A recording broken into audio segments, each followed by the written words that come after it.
जबलपुर के कोष्टा समाज ने मालवीय चौक से लेकर सिविक सेंटर तक कैंडल मार्च निकालते हुए पुणे सड़क दुर्घटना में मृत्यु हुई अश्विनी कोष्टा के लिए न्याय की मांग की है। आक्रोशित कोष्टा समाज के सदस्यों ने दोषी को सख्त से सख्त सजा देने की मांग की है, ताकि आने वाले समय में किसी परिवार की बच्ची को सड़क पर कुचला ना जाए।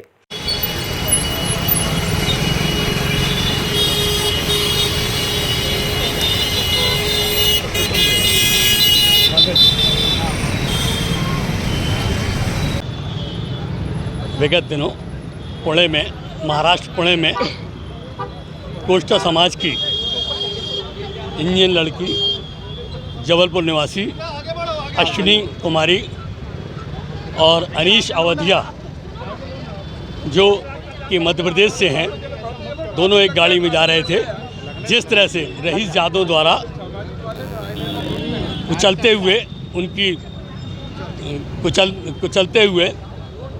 उनकी हत्या की गई और उसके बाद शासन प्रशासन वहाँ का जिस तरह से उस आरोपी के आव भगत में लगा रहा, जिस तरह से सोशल मीडिया में चल रहा है कि पिज्ज़ा वगैरह भेंट किया जा रहा था, और फिर इतने के बावजूद भी शासन प्रशासन के आँख के नीचे उस आरोपी के माता पिता जो बहुत बड़े बिल्डर हैं और राजनीतिक दलों से संबंध रखते हैं, उन्होंने बच्चे की नाबालिग का सर्टिफिकेट बनवाया डॉक्टर से।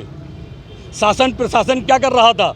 हमारी यही मांग है कि नाबालिग का सर्टिफिकेट बना के इतना बड़ा अपराध किया, योजनाबद्ध तरीके से गाड़ी चढ़ाकर होनहार बेटे बेटियों की हत्या की गई, और जिस तरह से संरक्षण दिया जा रहा है।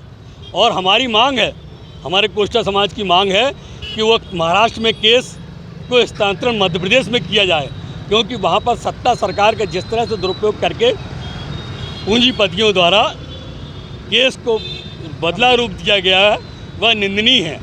और हम आज कोष्टा समाज द्वारा मृत आत्मा की शांति के लिए श्रद्धांजलि सभा आयोजित की गई है और कैंडल मार्च का आयोजन करके हम मौन जुलूस निकालकर शोक संवेदना व्यक्त कर रहे हैं। कहाँ तक निकाला? और ये सिविक सेंटर से प्रारंभ हुआ और 3 पत्ती चौराहा, मालवीय चौक होते हुए फिर सिविक सेंटर पहुंचकर वहां पर समापन होगा। शोक संवेदना व्यक्त की जाएगी। और टीकाराम कोष्टा। हम लोगों ने यहाँ मालवीय चौक से लेके यहाँ पर सिविक सेंटर तक के लिए शांतिपूर्ण तरीके से मेरी बेटी अश्विनी को न्याय दिलाने के लिए शांतिपूर्ण तरीके से कैंडल मार्च हमारी समाज की तरफ से निकाला गया है, कोष्टा समाज की तरफ से। और कौन से इसमें दल भी शामिल हुए जो आपका समर्थन किए? नहीं, अभी कोई राजनीतिक वो तो है नहीं, ये तो समाज का था। वैसे विभिन्न समाज के वो सभी लोग जो मेरे स्नेही जन जो है ना, सभी शामिल हुए हैं। ऐसा कोई राजनीतिक मंच नहीं है। आप क्या चाहते हैं कि कठोर से कठोर कोई पर कार्रवाई, और क्या कमी रह गई है शासन प्रशासन में? जो शासन प्रशासन तो अब ऐसा है, आज की डेट तक तो सब ढीला ढाला कार्यक्रम चल रहा है। मेरी मांग है कि मतलब थोड़ा जल्द इसमें कार्रवाई की जाए और जल्द से जल्द न्यायालय में ये केस पुटअप किया जाए। साथ ही मैं इस मंच से कोष्टा समाज की तरफ से और मैं एक पिता होने के नाते मुख्य न्यायाधीश, सुप्रीम कोर्ट के मुख्य न्यायाधीश महोदय से निवेदन करना चाहता हूं कि इस केस को, चूँकि इस केस से पूरे देश की विचारधाराएं जुड़ चुकी हैं, तो इस पर विशेष रूप से निगरानी करके इस केस को निपटारा किया जाए। इस केस का सुरेश कुमार कोष्टा, अश्विनी के पिता।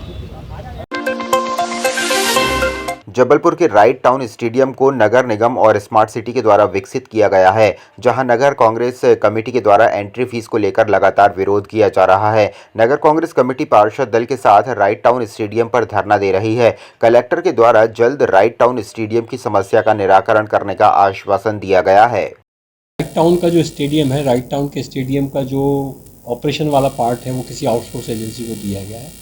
उसको लेके कांग्रेस के जो पार्षद हैं वो उसका विरोध कर रहे हैं कि जो फीस ली जा रही है, खासतौर से मॉर्निंग वॉकर्स से जो 350 रुपये लिए जा रहे हैं, उसको लेके आप लोगों का विरोध है कि वो जो टेंडर निकला था NIT डॉक्यूमेंट जो है, उस टेंडर डॉक्यूमेंट में शायद उसमें 100 रुपीज़ की लिमिट है कि 100 रुपये से आप ज़्यादा नहीं ले सकते। उनका कहना है कि इसका वायलेशन करके 354 रुपये लिए जा रहे हैं। मैंने उनको, वो धरने पे बैठे हुए, मैंने उनको ये रिक्वेस्ट किया है कि अभी हम लोग काउंटिंग में व्यस्त हैं और इन सारी चीज़ों को अभी हम 4 तारीख के बाद ही विचार कर पाएंगे। तो 4 तारीख के बाद हम इसको देख लेंगे। यदि मान लो कहीं कोई, मैं फिर कह रहा हूँ, टेंडर में कुछ ऐसी शर्तें हैं जिसका वायलेशन नहीं हो सकता तो फिर नहीं होगा। ये मैंने उनको एश्योरेंस किया है और मुझे उम्मीद है कि वो धरना शायद आज से ख़त्म कर देंगे। देखिए, नगर कांग्रेस कमेटी और पार्षद दल के द्वारा निरंतर, जब से राइट टाउन स्टेडियम में हमको भ्रष्टाचार और लूट की खबर आई, तब से हम लोग आंदोलनरत थे।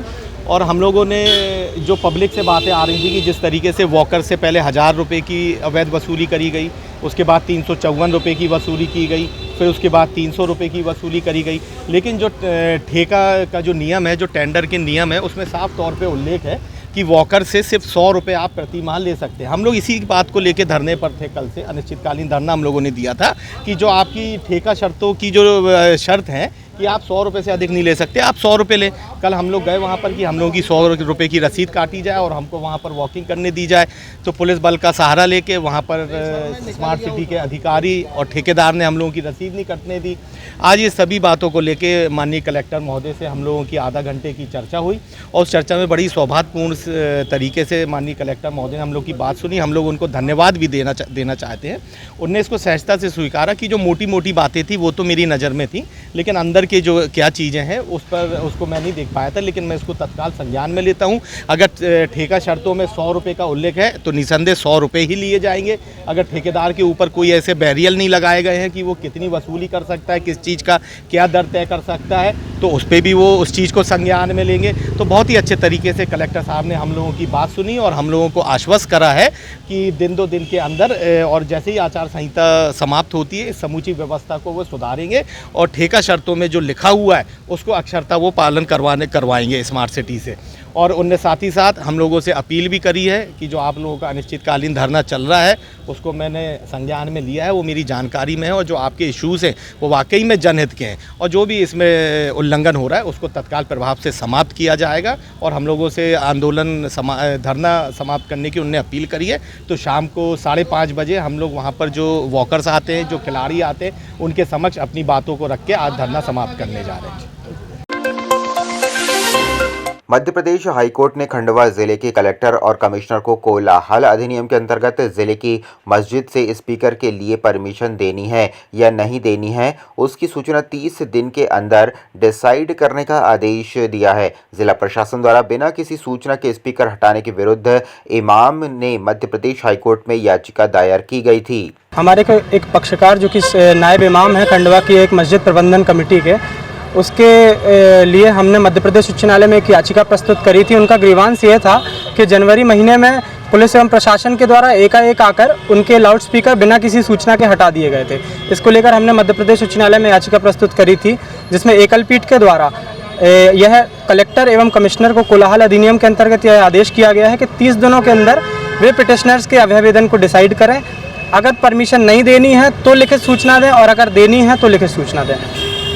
ये मामला माननीय उच्च न्यायालय ने अभी तय किया है। ये बहुत इस पर सीधे कमिश्नर को ऑर्डर हुए हैं इसमें और अभ्यावेदन डिसाइड के ऑर्डर हुए हैं। अगली सुनवाई नियत नहीं है, मामला अभी नस्तीबद्ध हो गया है। जी, मेरा नाम आर्यन उर्मलिया है, अधिवक्ता मध्य प्रदेश उच्च न्यायालय जबलपुर। जबलपुर जिला प्रशासन द्वारा व्यावसायिक इकाइयों, होटल, रेस्टोरेंट्स, निजी अस्पताल, मेडिकल स्टोर्स, पेट्रोल पंप जैसी सभी व्यावसायिक प्रतिष्ठानों में नियामकों का अनुपालन कराने के लिए एक टीम गठित कर कार्रवाई कर रही है। मोयला अस्पताल में सुबह से ही बिजली नहीं है। बिजली ना होने से यहां भर्ती मरीजों को गर्मी से काफ़ी परेशानी हो रही है। इस हॉस्पिटल में मात्र एक ही डॉक्टर है और उनके द्वारा ही 25 बेड के इस अस्पताल को संचालित किया जा रहा है। आज कलेक्टर महोदय के आदेश के अनुक्रम में जो जांच दल गठित किया गया था, तो जिसमें ये ग्लोबल हॉस्पिटल है कचपुरा में, जिसमें कि दल के द्वारा यहाँ पर जांच की गई, जिसमें कि हॉस्पिटल जो है वो मानक स्तर पर जो विधिवत अनुमति के अनुसार संचालित किया जा रहा है कि नहीं, हॉस्पिटल को संचालित करने के लिए विधिवत जो सुविधाएं, मूलभूत सुविधाएं होनी चाहिए, इसके साथ साथ जो भी इसमें अनुमति आवश्यक, अनुज्ञा की आवश्यकता होती है, ये सब कुछ प्रॉपर वे में ऑपरेट हो रहा है कि नहीं, संचालन हो रहा है कि नहीं, इसके लिए आज यहाँ पर जांच की गई है और उसके अनुसार ही रिपोर्ट तैयार की गई है। अब देखिए आगे इसमें जो भी नियमानुसार कार्रवाई की जाएगी। अभी क्या पाया गया? अभी देखिए अलग अलग विभाग के सभी यहाँ पर लोग थे, जिसमें कि श्रम विभाग के भी थे, पोल्यूशन कंट्रोल बोर्ड के भी थे, नगर निगम से मैं हूँ और पुलिस विभाग के भी थे। सभी ने अपने अपने स्तर से जो नियम अनुसार एक हॉस्पिटल के लिए क्या क्या मूलभूत आवश्यकताएं हैं, उसके लिए क्या क्या सर्टिफिकेशन की आवश्यकता होती है, ये सभी चीज़ें उन्होंने चेक किया है। जबलपुर में अवैध शराब का कारोबार करने वाले बेखौफ हो चुके हैं। मामला जबलपुर के पाटन क्षेत्र का है, जहां पर पिछले कई सालों से अवैध शराब का कारोबार करने वाली पुलिस और आबकारी विभाग की मदद से अपना अवैध कारोबार चल रहे हैं। पाटन क्षेत्र के ग्रामीण लगातार क्षेत्र में चल रहे अवैध शराब के कारोबार को लेकर अपना विरोध कर रहे हैं। इसके बाद भी कार्रवाई अधिकारियों के द्वारा नहीं की जा रही है। उक्त वीडियो आपके माध्यम से हमारे संज्ञान में आया है। इस पर तत्काल थाना प्रभारी पाटन और एसडीओपी पाटन को भेजा जाएगा और इसमें टीम भेजकर उसमें अगर ये घटना सही है तो निश्चित रूप से कार्रवाई इसमें तत्काल कराई जाएगी।